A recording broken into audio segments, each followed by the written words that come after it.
Tengan todos ustedes muy buenas tardes. Continuando con lo que es el curso de Fisiopatología Clínica, tengo el agrado de presentar al doctor Ernesto Raez, el cual ha sido, coordinador del Departamento Académico de Patología, médico patólogo del Instituto de Patología, profesor principal de la Facultad de Medicina San Fernando y también un ex decano de nuestra facultad, así como también uno de nuestros asesores principales. La primera ponencia va a estar a cargo de lo que es la fisiopatología tumoral enfocada en lo que es cáncer de pulmón. Damos unos fuertes aplausos al doctor Ernesto Raez.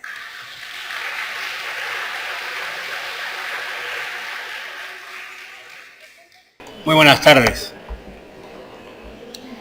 Es muy satisfactorio poder hablar de fisiopatología, dado a que es una disciplina que trata de explicar los signos y los síntomas nosológicos de tal manera que pueda haber una explicación lógica y racional de cómo se desarrolla una enfermedad. Lógicamente que para poder hablar de fisiopatología deberíamos conocer la etiología y la patogenia, que no es el caso nuestro hoy. Hoy día vamos a hablar de tumores. Y entonces, la próxima.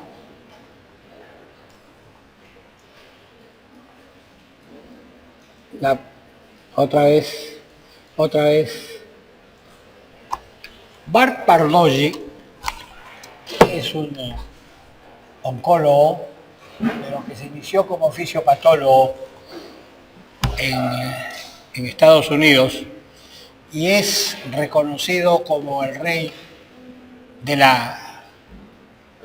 los melanomas, o sea, de una neoplasia maligna dérmica que hasta ahora es un problema. Y por los avances que tuvo, llegó a premio Nobel.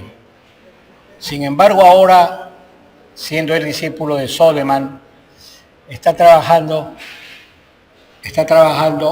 también en Texas como subalterno, para que vean ustedes que cuando se trata de ciencias no existen rangos. Y él dio esta definición que nosotros ya hemos dicho. La próxima.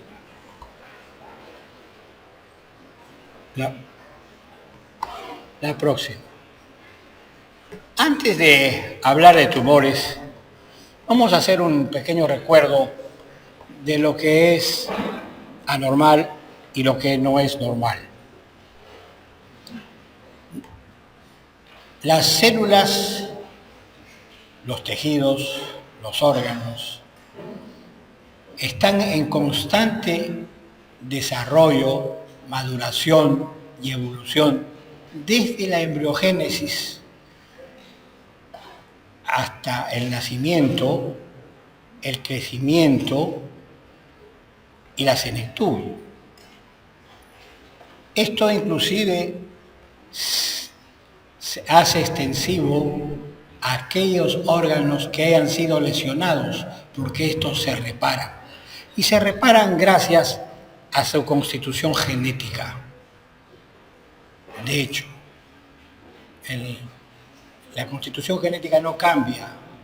Sin embargo, pueden haber variaciones genéticas dadas por translocaciones, delecciones, etcétera, que sí pueden cambiar la estructura proteica y el fenotipo de cada célula. Acá tenemos nosotros en el centro un miocito normal. Este cardiomiocito, en buena cuenta, corresponde a un corte transversal de corazón donde se puede ver el tabique, las paredes del ventrículo izquierdo, que es de más o menos 1.5 centímetros, y el ventrículo derecho de 0.8 a 0.5 del ventrículo derecho. Entonces existe una relación entre la formación celular y la imagen macroscópica. Pero el organismo está en constante movimiento Y no solamente eso, sino que está sometido a una serie de esfuerzos. Y bastaría cualquier esfuerzo para creer que estos se van a lesionar. No, el organismo se adapta, tiene una capacidad de adaptación, ¿no?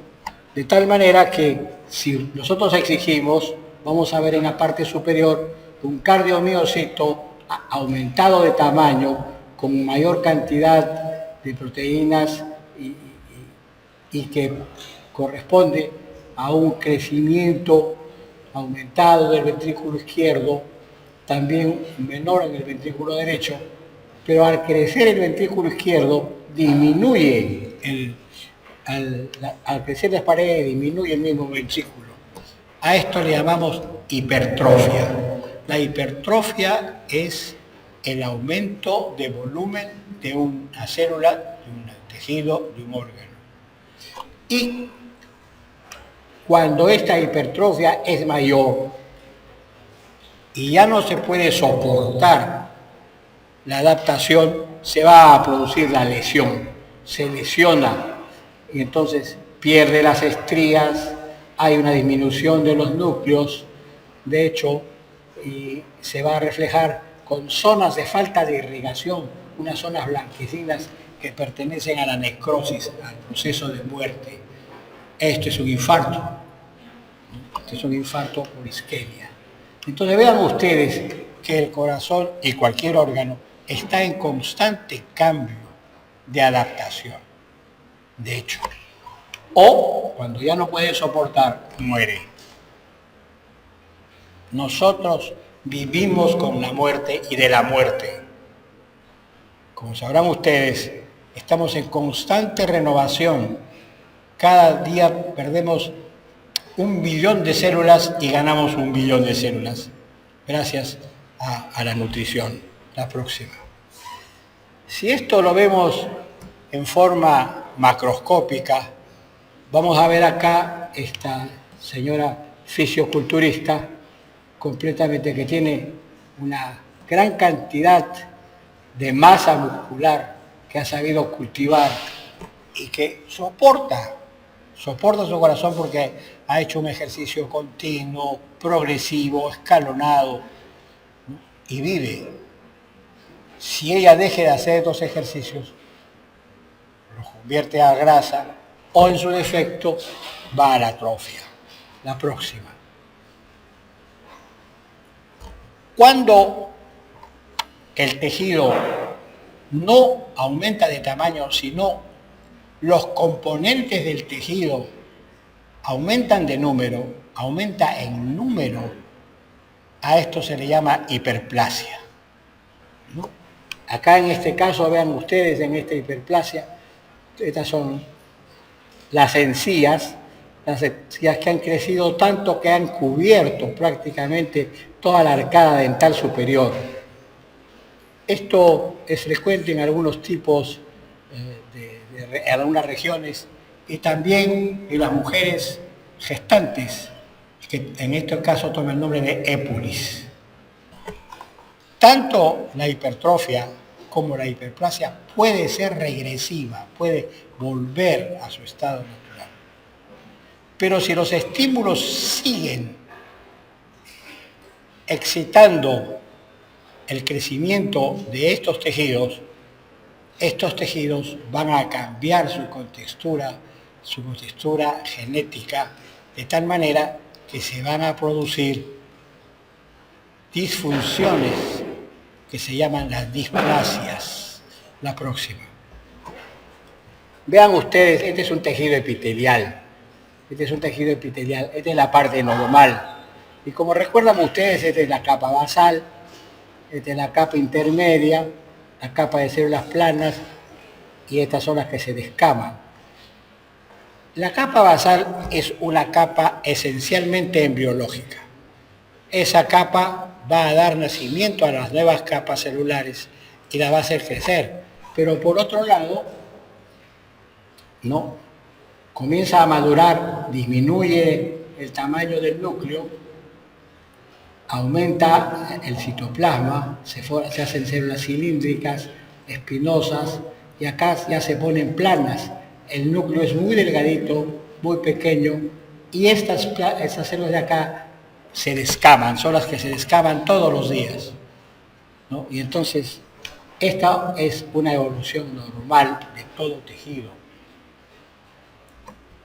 En este caso, en el que sigue, en esta zona central, vamos a ver que las células basales no forman la capa intermedia como se quisiera, conservan los núcleos, son grandes, tienen aumentado el citoplasma y no tienen capas, no tienen casi células basales, células descamativas superficiales, ¿no? Esto sería una displasia moderada. Displasia, o sea, una alteración en la formación del tejido. Y hacia la izquierda, esta parte de aquí, van a ver que toda la capa en general no ha variado. Todas son células basales de grandes núcleos, de protoplasmas también. Los núcleos son, si lo viéramos microscópicamente, pulverulentos o pignóticos, muy pintados, pero cuando se forma esta reunión de células, hablamos del tumor. Y es necesario que nos detengamos un minuto sobre esto. Los griegos, cuando estudiaron la inflamación, tenían como signos cardinales el rubor, el calor, el dolor y el tumor. Y le llamaron tumor a todo aumento de volumen, a lo que sería el edema. De tal manera que tumor, un chinchón, tumor, una hinchazón, tumor, un derrame sanguíneo, un equimosis, un hematoma, todo era tumor, en general. Y entonces nosotros nos hemos acostumbrado a cuando decimos fulano de tal tiene un tumor, inmediatamente los asociamos con cáncer. Tumor no es cáncer, tumor es un aumento de volumen y en este caso es la acumulación de células en determinado sitio. Cuando estas células están acumuladas en una zona en la cual no transgreden la capa basal, estamos hablando de un tumor in situ, un tumor en su lugar, no ha pasado nada. Pero basta que una sola de las células rompa la capa basal para hablar de un tumor invasivo. Y el tumor invasivo ya es cáncer. Yo les pregunto a ustedes, ¿qué es cáncer? ¿A qué llamamos cáncer? Los antiguos egipcios, y antes de ellos los mismos griegos, compararon a los tumores con el cuerpo de un cangrejo y a la siembra de este tumor a manera de patas,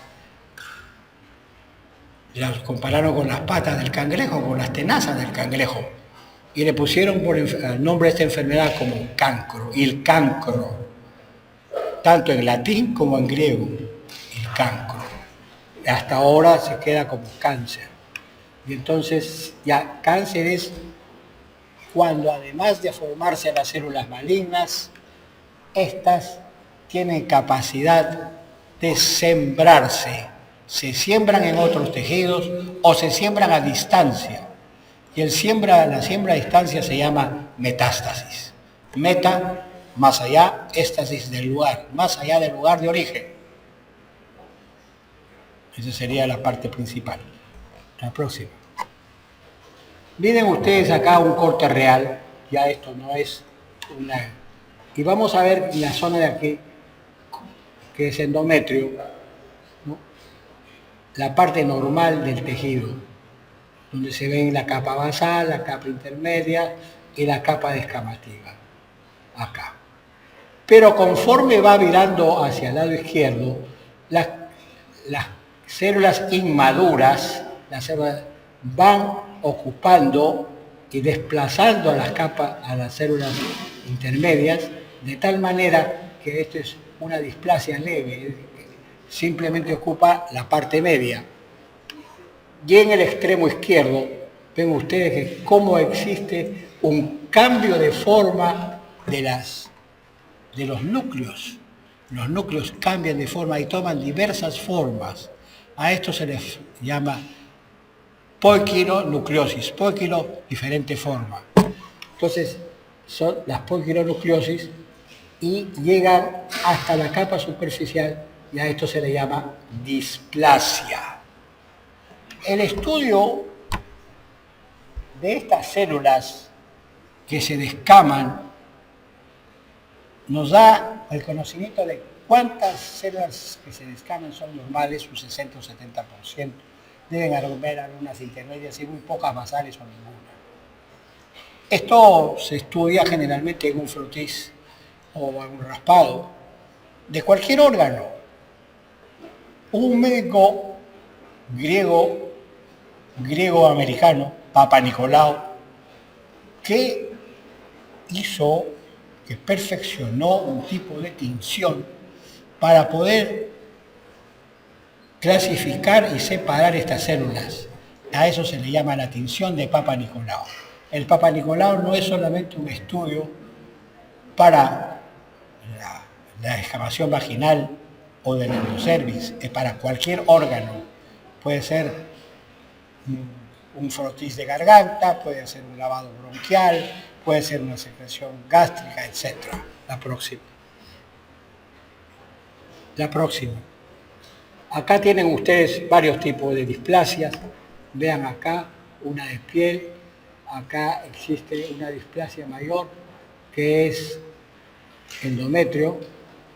Acá una que es una displasia grave porque va de la base hasta la superficie. Y este es el frotis de Papa Nicolau. Las células acidófilas, o sea, estas verdes, son normales y tienen una proporción entre el núcleo y citoplasma de 1 a 5, que es lo normal. Y estas células rojas son eosinófilas, estas son ya maduras o que están en descarte. Esto ayuda a un diagnóstico muy grande.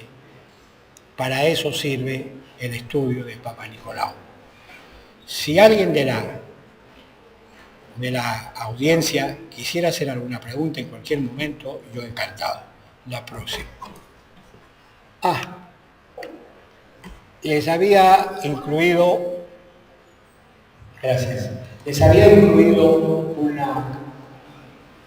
un video de YouTube sobre cómo se forma un tumor. Desgraciadamente no tenemos internet, pero si pasa esto a nuestros compañeros podrán ver. La próxima, por favor. Bueno, decíamos que cuando el tumor está dentro de la zona que la cobija dentro del epitelio y que no sale fuera de la membrana basal, se llama un cáncer in situ. Acá tienen ustedes un cáncer in situ, otro cáncer in situ y otro cáncer in situ. Son es un cáncer de mama, un cáncer total de mama. Vean ustedes, ahora si pudiéramos ver con mayor cercanía, mayor aumento, veríamos que los núcleos están desordenados, dispuestos en forma diversa, que los núcleos están de distintas formas, pero que además aparece tejido conectivo, colágeno abundante. A esto se llama escleroplasia, y que es muy importante, porque eso le da tamaño y forma. Y esta es la otra parte que vamos a ver ahora, el tamaño y forma del tumor. La próxima. Bueno, las neoplasias en general, para hacer tumores, hay que verlas o palparlas. El tumor, para llegar a ser palpable, de medio centímetro cúbico, o observable mediante